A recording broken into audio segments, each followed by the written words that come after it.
Hey everyone, welcome back to the channel. Thanks for tuning in for another episode.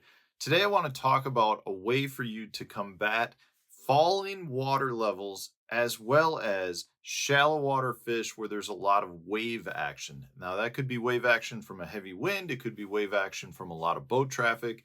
The point here is shallow water, falling shallow water and shallow water cover with a lot of wave action tend to fish very similar. And this is something that I've used to my advantage over the years with a ton of success. And it's something that I think oftentimes anglers avoid when you have those conditions. I think a lot of people, when they see pretty good wave action rolling into a shallow laydown that might be in only a foot and a half, 2 feet of water, the anglers tend to stay away from it because the fish just aren't going to want to stay tight to that log. And in most instances, I do think that's accurate, but they're not going that far away. That's the key here. So I want to share with you some of this valuable information that I've had a ton of success with and used to win a lot of money both on rivers and shallow water fisheries.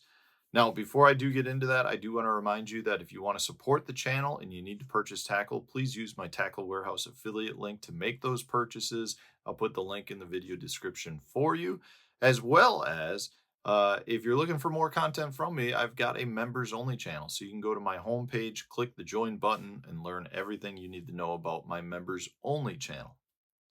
All right, so here's a little background information on this whole technique. I do a ton of river fishing, and in river fishing conditions, you have a lot of periods where you have falling water levels. And when you have falling water levels, what that tends to mean is you may have cover that's normally 4 feet in the water. And when the water drops 2 feet, all of a sudden you have this cover that is very, very shallow. Sometimes the bases of it might actually be out of the water, and the tip of it, whether it's a tree or a bush or a dock, may only be in a foot and a half or 2 feet of water. And when that happens, generally those fish don't want to be extremely shallow on that cover. But what I've found is those fish still relate to the cover. They're just not tight to the cover. So what that means is they're going to be using that cover as their home base, and they're going to be out from it just a little bit. They might be in 2.5 or 3 feet of water that's 10 or 15 feet off of the tip of that tree or that stump, whatever the piece of cover it is that you're fishing. So they don't actually leave that whole area. They don't vacate it. And the same can be said for shallow water cover that has a lot of wave action on it. I've seen tons and tons of times where I'm fishing a bank and I've got a lot of success. There's a lot of isolated targets, lay down trees, stumps, maybe a rock, something like that. Where when you have normal conditions, say in the morning, those fish are holding really tight to it. And it may only be in 2 feet of water. But when that boat traffic comes, they're not there anymore, and it's because they don't wanna be sitting next to a stump and getting tossed and turned. I think one thing that people don't understand with wave action is a lot of times that's surface action, and if you get below the wave, they're not really that affected by the actual wave in itself. So the fish like to be under the wave. If they're only in a few feet of water, they can't get away from that wave action. And if they're tight to the cover, they're going to get tossed and turned into those trees or whatever that hard target is that you're fishing. So they can't really be there. So what they tend to do again though is they pull out just like with low water conditions. They'll pull out and they'll hang out just in front of those objects. So if the tip of that cover is in 2 feet of water and it's too rough for them, they might pull out to 3 or 3.5 feet of water, but they're still relating to it. And as soon as the conditions get right again, they're going to slide right back up into that cover. So the problem as an angler is you can't necessarily catch fish out of cover when they're not in it. But if you know that they're nearby, then you can catch them. And I've got for you my favorite baits for catching the fish when they're not actually in the cover, but they're out in front of the cover because of your low water or your rough conditions. Now, one of my absolute favorite ways to fish this type of cover is with a very, very light Texas rig. So I'm talking an 1/8 ounce, maybe a 3/16 ounce, kind of depends on the size, but I like a big bulky bait, really lightweight that is unpegged. Now I want my bait almost to come through like a free rig or a Carolina rig where I want my bait to be suspended or, when I pull it, the bait comes up off the bottom. And the reason for that is a lot of this cover that we're talking about in these really shallow, flat areas tend to be a little bit more silty. I think you get more bites when your bait is up off the bottom just a hair. So one of my absolute favorite baits for a light Texas rig in that condition is going to be in a big brush hog, just like this guy. A big brush hog is definitely something that uh, wants to rise on its own when it's unweighted or very lightly weighted, unpegged Texas rig. And it's a big, bulky bait. That's the other thing to point out with this. A lot of times when you have falling water temperature or falling water levels or rough water, is that those areas tend to be kind of silted. If you've got a lot of water pulling off the bank because the water's falling, it tends to silt up. Same thing with boat traffic. If you have a lot of wave action, that shallow water gets very silty. That's another reason I like a big bulky bait, just like the brush hog. Now, a couple other baits to use in those same sort of areas, I guess, or same sort of setups with your unweighted I'm sorry, unpegged, lightly weighted Texas rig is a speed boss like this, your bigger speed worms. This is a Berkeley speed boss, another bait that's big, bulky.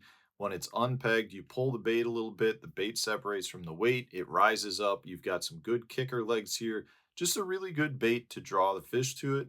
Another one along those same lines is a big plastic worm. So this is a power worm. This is a 10-inch one, just again, something that just slides through the water just like an eel or just like a big snake, something that gives the fish the ability to find it in what is often a little bit more murkier water. And it's something that just fishes really well in shallow water around that cover. So generally in those instances, what I'll do is I'll fish the cover, but I know my bites are very rarely going to come from the cover. So I'll work it all the way back to the boat. And I find that most of my bites come much closer to the boat than to the cover itself. So, along that same thought process, one of my favorite baits for fishing this way is the Ozark rig. This is the core tackle Ozark rig, and we developed this to be similar to a Texas rig, but it falls horizontal and it glides through the water column. So it actually acts just like your unpegged Texas rig. So from that standpoint, this bait glides around, and I'll just let this bait throw it into the cover, and I'll slowly work it back where the bait's gliding all over the place.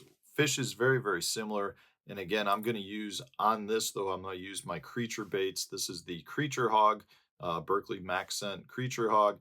You could throw a beaver, you could throw a pit boss, something that has a little bit wider bottom, and it'll glide through the water column really well.